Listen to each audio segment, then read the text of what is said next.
Hello, welcome to Hidden Truth TV. I'm your host Mandeep Kaur.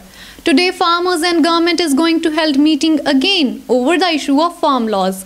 It's ninth round of talks. So far, 8 rounds of talks have yielded no result with both the parties sticking to their positions. The farmers are demanding complete rollback while the government want clause by clause discussion on the farm laws. Yesterday, protesting farmer leaders said that they will attend the ninth round of talks with the government, but they don't have much hope as they will not settle for anything less than repeal of the farm laws. They also indicated that maybe it will be their last meeting with the government. Today, the Congress will observe Kisan Adhikar Divas. Former Congress President Rahul Gandhi will lead a protest march to the Governor House in Delhi. The Congress has asked its states units to ghirav Raj Bhavan in their respective states.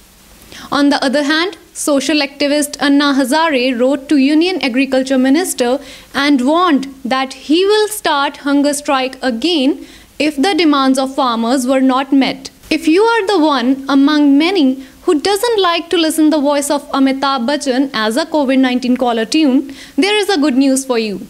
The caller tune is going to be replaced with new voice. It's a voice of lady who appealed to the citizen to have faith in vaccine and not to trust the rumors.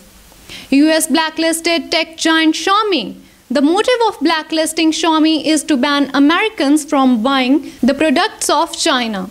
US and China are still in trade war started by Trump administration to counter the growing influence of China.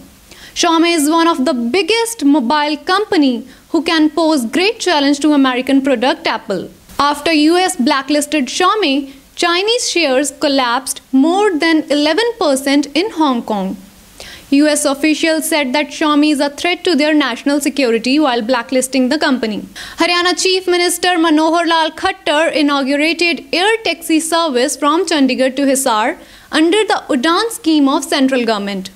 On Thursday, Mr. Khattar also informed that air service would also start from Hisar to Dehradun in the second phase, while in the third phase 2 more routes will be added. For more latest updates, keep watching Hidden Truth TV. Thank you.